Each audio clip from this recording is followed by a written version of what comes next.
let's start. Tell me about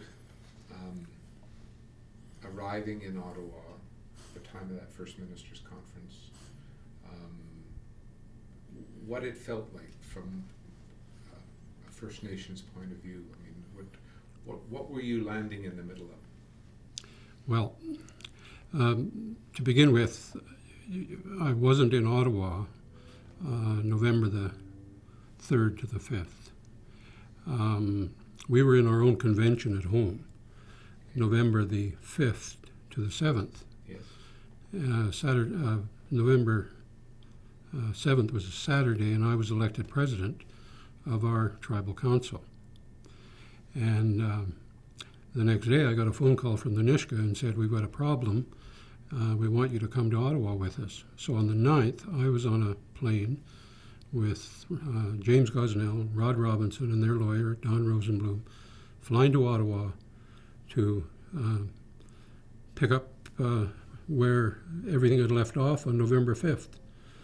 And so arrived in the middle of hundreds, possibly 2,000 Aboriginal people, both leaders, elected chiefs, provincial leaders, and citizens and elders concerned about what was happening. The National Indian Brotherhood, Del Riley, called an emergency meeting for November the 11th and 12th. And of course I sat in on that. I knew some of the issues, but I had only just been elected about 3 days. And so there was this whirlwind of activity, catching up, figuring out, well, what really did happen. We knew the constitutional process was on the way, but what were the implications for us? We've been left out. What have we been left out of? What do we do to get in or to overcome this problem? And there were a few leaders who were on top of the issues, a lot more than some of us from remote communities of Canada. I'm from northwestern British Columbia. There were others from even farther away and more remote, landing there at the same time. And you had this gathering of Aboriginal people from throughout Canada coming in and on the very bottom floor of a process that we had to find a way to deal with. So it was, in some ways, a heady experience. On the other side, the organizing that many people and being clear about what the issues were was a challenge for the National Indian Brotherhood. But of course, that's only one national organization out of, at that time, we're only three. The National Indian Brotherhood, Native Council of Canada, and the Inuit Committee on National Issues, acting on behalf of the Inuit of Canada.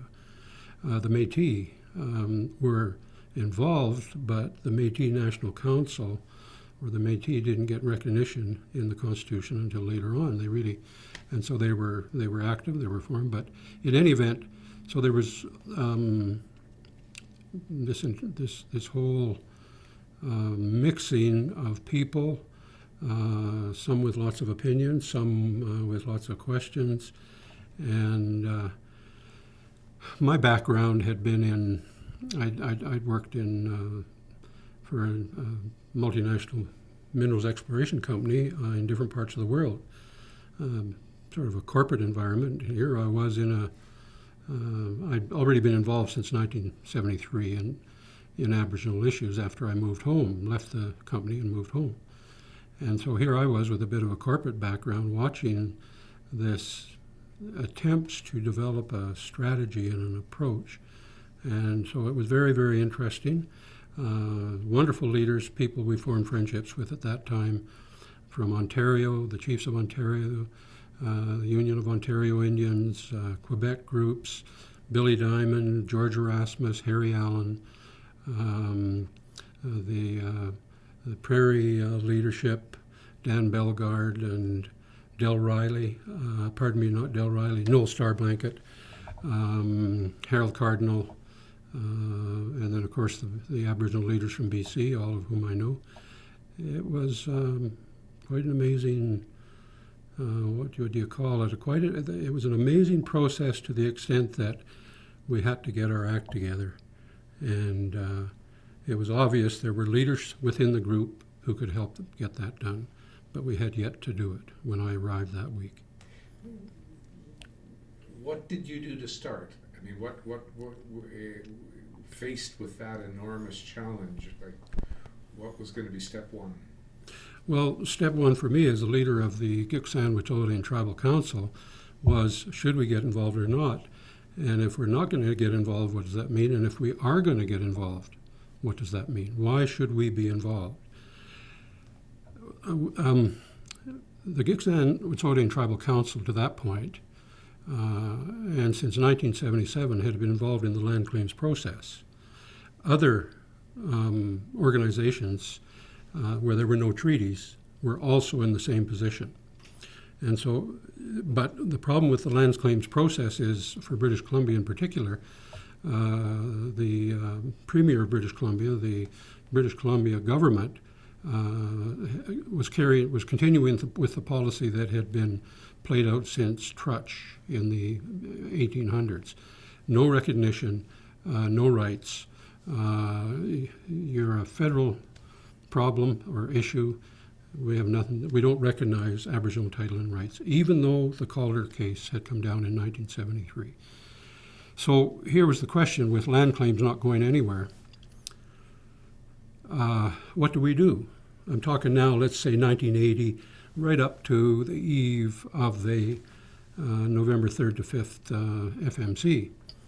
What do we do? So in that following week, the question that I had to answer, and the board of directors that I worked with and the elders that I worked with at home, do we get involved, and if so, why? Well, finally the answer to that was, let's give it a chance, because the challenges we're facing in British Columbia, both with the government and with their bureaucrats, even federal bureaucrats, is they are operating under existing policies in terms of fishing regulations, hunting regulations, and so on. We need to change, we need a structural change, and maybe constitutional change will allow us to do that. If we have a change in the Constitution, legislation will flow, policy will flow. So let's give it a chance. So we set aside the idea of a possible court case to deal with our problems in land claims, Aboriginal title and rights court case that would have been added to the Nishka Calder case, and decided to get into the constitutional process. And so that, from my tribal council points of view, was why we got involved and played a role in that right through till the Charlottetown Accord. Now, in those first weeks, what was the response of the federal officials and that you encountered in Ottawa? Were they stonewalling you? Were they sympathetic? What was the... Well, there was all kinds of lobbying going on. Jim Fulton from the NDP was from our riding. He was quite a player in Ottawa. Ed Broadbent was quite a player. This omission of Section 34 in the conference that we're engaged in right here in this hotel right now, when Trudeau was confronted by the women that Section 33 overrode Section 28, it was like someone hit him between the eyes with a sledgehammer. Apparently, according to possibly Ed Broadbent, he brought it to the attention of the Prime Minister. And I understand there was a similar reaction. And then he started to blame the premiers, and he was sort of casting around. So basically, that very week that I was there, and the following week, it appeared that after Prime Minister Trudeau got his balance, he was beginning to see what could happen and when. And there was talk then about possibly another conference, but just one. I don't think there was talk about a series of them, but certainly within a year of that, at some point in the aftermath. So the fact that there were hundreds, if not thousands, of Aboriginal people in Ottawa that week, and that, that they were pretty upset, and that there was public opinion behind that, and the threat of Aboriginal leaders going to Europe, going to London, going around Canada and the provinces, I think had an effect. And so we didn't know at that time how much of an effect there was. There's lots we didn't know. We're a lot of hindsight now. But in any event, we were on the way, and I honestly am, I don't know who could say that, well, we're all right. I don't think anyone felt that, and I don't think anyone felt that even after the 1983 conference. I think we still knew we had problems. Trudeau himself, what was your impression over this period? Was he sympathetic to First Nations issues or not? Prime Minister Trudeau, I think in about 1969, didn't have much time for Aboriginal issues. He thought that they were things of the past, they were a romantic notion and so on, and dismissed them. And of course, the split decision in Calder in 1973 shifted him into the land claims process. So, and I guess so you could say, well, it might have been grudging. I mean, that could be an Aboriginal interpretation. It was a begrudging participation, and when it came time to in 1981 and thereafter, here's my problem right now: is knowing more now than I did then. But if I hadn't done the research I've done in the last 2 weeks and listened to some of what I heard downstairs, I would have said that he was pretty skeptical. That would have been an impression from the Aboriginal side. Not sure we're going to get there. If we're there, it's not going to mean much. And I think that sense was true, not only through when he actually sat down and signed the document, the Constitution Act, with the Queen, but also in the first FMC. I think we were still we were very, very pessimistic even then. Looking forward to today, have the First Nations realized the goals that you were trying to identify in that period? Well, let me just tell you that in the 1983 FMC, when I woke up the morning of that, the beginning of that FMC, was a huge day in my life, because elders that were born in the late 1800s, 1890, 1900, were people that I knew they were age 70 and 80 in the 1950s, some of them. And they had been struggling to get recognition. And we'd never, we'd had delegations to the Queen over the century, but those men, those leaders of those days got nowhere. So here we were, another generation of leaders meeting with the Prime Minister and Premiers of Canada to deal with our issues. So that was a pretty heady thought, and where are we going? I thought we would make some headway in that FMC. There was a certain amount, but it was more about process than substance. And but by the end of that first March 1983 FMC, myself and several other leaders realized that we weren't going to change any opinions if we didn't come up with some way of defining what Aboriginal rights and title meant. The premiers, the officials were skeptical, putting us to the test. The ministers were skeptical and putting us to the test. And the first ministers in the conference were doing the same. So we knew that we couldn't just rely on the constitutional process, we had to do more. We felt there had to be action on the ground of some sort, and we also felt that one of the ways to actually try to give meaning to Section 35 was to take a huge risk and launch an Aboriginal title and rights case, much like we'd been considering to try and get the land claims process going somewhere. And my tribal council had already been thinking about that, was sort of on the back burner, as I mentioned. But we wanted to make sure that if there was going to be such a case, it had to be the right case.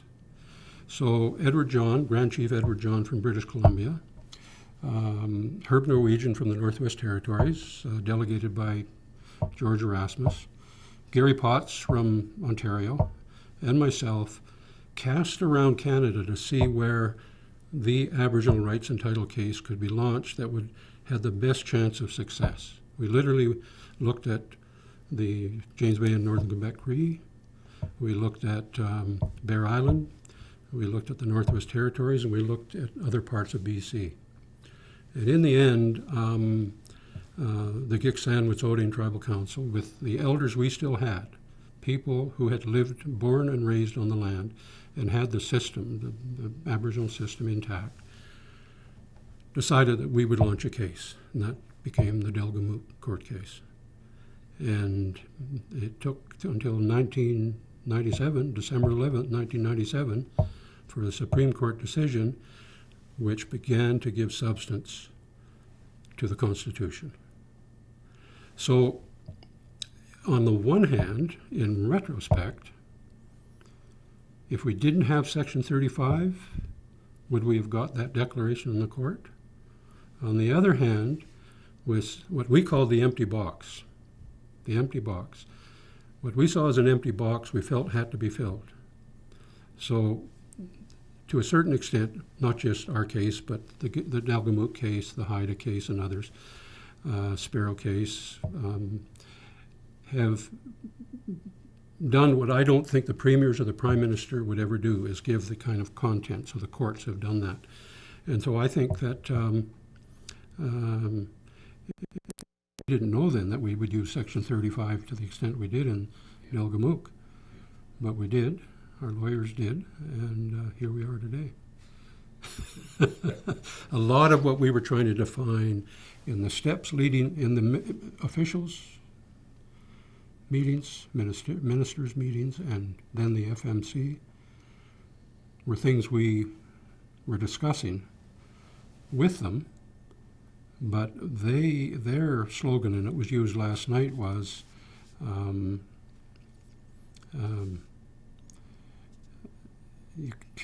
we won't sign until you define Aboriginal rights. That's not quite the way it went, the way it was said last night, but no sign without defining Aboriginal rights. Well, we had to, so that could have been a stall tactic. It could have been said in, realistically, look, you guys, we're not going to throw anything in there. But the fact of the matter is, I don't think there's any question it would not have happened just through talking across the table. It had to have someone else say, this is what it means based on this court case, and Section 35 protects it. I'm just going to wind you back a little ways, just because of us running out of tape, to the point where you said you called it the empty box. Okay. And just explain what you meant by the empty box. And let's do that little section again. Okay, and so what really was going on at the table is, from our side of the table, we were arguing with the officials, ministers, and then the first ministers, that Section 35 was an empty box. Nothing in it. Doesn't mean anything. And on their side, they were saying, we won't sign unless you define. So there we were, seeing skepticism from the other side, and so on. And so what we had to do was find a way to fill the empty box. And that's when we, the four of us, Ed John and Gary Potts and Herb Norwegian, sort of cast around Canada looking, and finally decided that we were going to launch a case, and that was going to be the Gitxsan-Wet'suwet'en people, the elders, hereditary chiefs. And by, through the Supreme Court of BC, then the Court of Appeal of BC, and then the Supreme Court of Canada, we ended up with December the 11th, 1997, with the Supreme Court decision that began to fill the empty box. And so in retrospect, looking back, we have to think that if Section 35 wasn't there, would we have gotten what we got in Delgamuukw? And at some point during our case, we put our shoulder behind Section 35 and gave substance to it. And that was where we got to. Marvelous. Thank you so much. Thank you. Yeah.